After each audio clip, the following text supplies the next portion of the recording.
এখন থেকে আপনার প্রিয় সিরিয়ালগুলো ফ্রিতে দেখুন এক্সক্লুসিভলি শুধুমাত্র সান নেক্সটে। এখনই অ্যাপ ডাউনলোড করুন। তাপসী, আমার কথাটা তুমি বুঝতে পারছো না, এছাড়া আমাদের আর কোনো উপায় নেই। না না না, তোমাদের মাথা খারাপ হয়ে গেছে নাকি? অসম্ভব। প্রথম কথা হলো, রাজনীতি ব্যাপারটা আমি কিচ্ছু বুঝি না, আর তার থেকেও বড় কথা, রাজনীতি ব্যাপারটাকে আমি পছন্দই করি না। রাজনীতিতে কোনো নীতি নেই। ম্যাডাম, এটা আপনার ভুল ধারণা। আপনি যদি ভালো কাজ করেন তাহলে লোকজন আপনাকে আপনার ভালো কাজের জন্য চিনবে। সেসব আমি কিচ্ছু চাই না অর্জুন, আমি একেবারে এইসব ঝামেলা জড়াতেই চাই না। বিশ্বাস করো অর্জুন, আমি মন থেকে কোনো দিনও চাইনি যে তোমার স্যার রাজনীতিতে আসুক। আমি রাজনীতি ব্যাপারটাকে পছন্দই করি না বলছি তো, আর সেই আমি কিনা ভোটে দাঁড়াবো? না না না না, অসম্ভব। আমি কিছুতেই পারবো না, কিছুতেই না। ম্যাডাম, আপনি পারবেন। আপনাকে শুধু মুখ হয়ে দাঁড়াতে হবে, মাথা তো স্যারের চলবে। আর তাছাড়া বাকি যা যা কাজকর্ম আছে সেসব আমরা দেখে নেব। একদমই তাই, তোমায় তো কিছু করতেই হবে না। তুমি খালি দুহাত জোর করে মুখে হাসিটা ধরে রেখে দেবে। তোমার নামে পোস্টার পড়বে, বক্তৃতা সেরকম একটা কিছু দিতে হবে না। ওই যেটা বললাম সেটা খালি মাথায় রেখো, জোর হাত আর মুখে হাসি, ব্যাস, তাহলেই হবে। বাকিটা আমরা দেখে নেব। আরে আমার এইসব জিনিসগুলো বড় ভয় করে। আচ্ছা, আমাকে কে চেনে বলো তো? আমাকে কে ভোট দেবে, আর কেনই বা দেবে? ম্যাডাম, আপনাকে চিনে কেউ ভোট দেবে না। সবাই স্যারের মুখ থেকে আপনাকে ভোট দেবে। আর তাছাড়া ভোট তো আমরা করাচ্ছি, আমরাই জিতবো ইলেকশন, গ্যারান্টিড। আচ্ছা, তর্কের খাতিরে ধরে নিলাম যে আমি জিতবো, কিন্তু তারপর আবার কি? আরে বাবা, যা কাজ সে তো ভোটের আগে করতে হয়। জিতে যাওয়ার পর তো আরাম। না না, এসব তুমি কি বলছো তুষার? যে মানুষগুলো এত আশা নিয়ে আমাকে ভোট দেবে, আর সেই মানুষগুলোর জন্য আমি কিছু করব না? কে নয় করবে? আরে বাবা, আমরা তো আছি নাকি? এক্স্যাক্টলি। কিন্তু ভোটে, তাপসী, ভোটে কিন্তু তোমাকে দাঁড়াতেই হবে। দেখো, আচমকাই মহিলা কেন্দ্র করে দিল এই কেন্দ্রটাকে, নাহলে এইসব ঝামেলাই হতো না।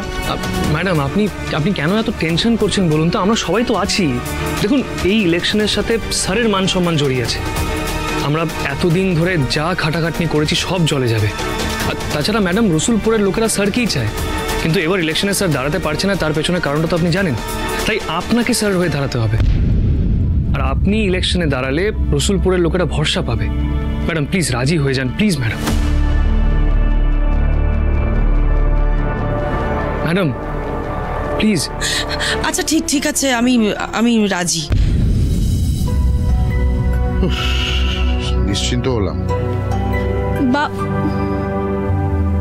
অর্জুন, তুমি এখানেই আছো? আমি তোমাকে এক্ষুনি ফোন করতে যাচ্ছিলাম। কালকে না আমার একটু বেরোনোর আছে, বলছি তোমার সময় হবে তো?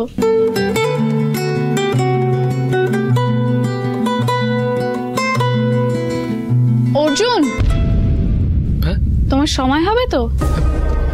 হ্যাঁ হ্যাঁ, একদম। নন্দিনী, আমাদের হাতে আর সময় নেই। কাল 13 তারিখ, ঠিক 1 মাস পরে ভোট।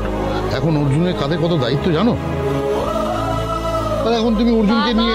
বাবা প্লিজ, ম্যাক্সিমাম 1-1.5 ঘন্টার ব্যাপার, প্লিজ। কাল 13 তারিখ। নন্দিনী, এখন ওই 1-1.5 ঘন্টাও আমাদের কাছে খুবই ক্রুশিয়াল। বাবা, অর্জুন থাকবে তো, সব সামলে নেবে। কেন তুমি অর্জুনকে ভরসা করো না? বর্ষার প্রশ্ন নয় মা, আসলে ব্যাপারটা কি বলতো মা? এই অর্জুন স্যার, একটু বলছি, এই কটা দিন একটু আমার মেয়েটাকে চোখে চোখে রেখো। ভোটের আগে কখন কি হয় বলা তো আর যায় না। স্যার, আপনি একদম চিন্তা করবেন না, আমি আছি। আর আমাকে এখন একটু বেরোতে হবে স্যার, আমার একটা জরুরি কাজ আছে, আমি আসছি।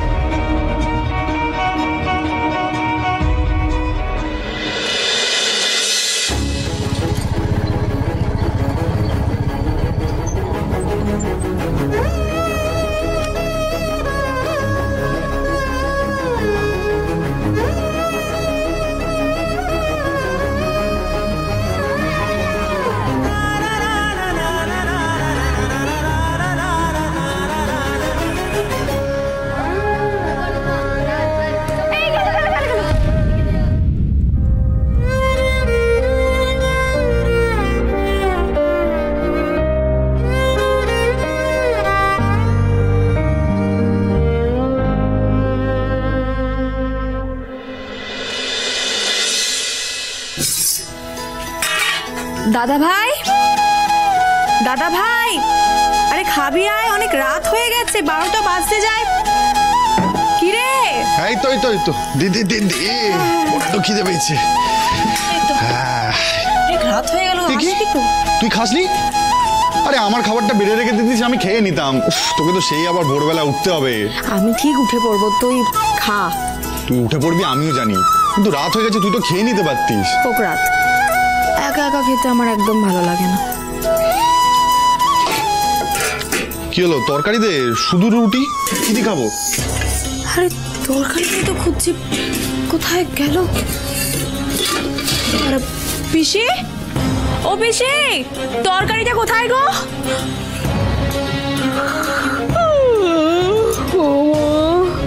কি ব্যাপার কনস্টেবল মন্টু, রাত বিরেতে এরকম ঘেউ কুত্তার মতো ডাক ছাড়ছিস, কি ব্যাপার? তো পিসি তরকারি নেই? নেই মানে? নেই মানে নেই, বাংলায় নেই মানে নেই হয় রে মঞ্জু।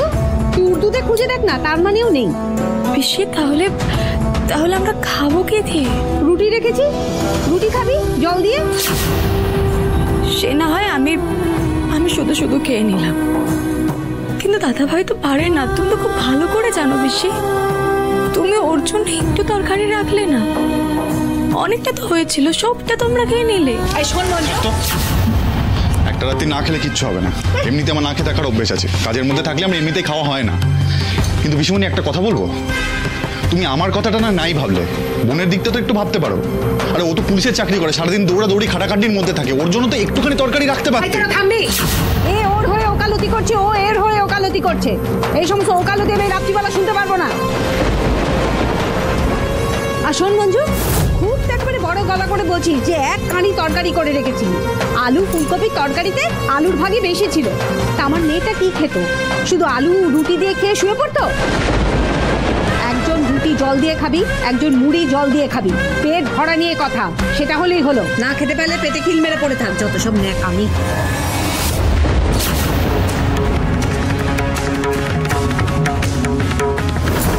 কি ব্যাপারে মঞ্জু, রাত বিরেতে আবার কি নাটক শুরু করলি? আমাদের জন্য খাবার রেখো না, কোনো আপত্তি নেই। জমি বেচে দাও, তাতেও কোনো আপত্তি নেই, কিন্তু আমার একটা প্রশ্নের উত্তর দেবে পিসি? এখন কি প্রশ্ন করবি? মদন কাকা কেন এসেছিল? কিসব যেন বলছিল, মদন কাকার কথাগুলো না কেমন যেন লাগছিল। তুমি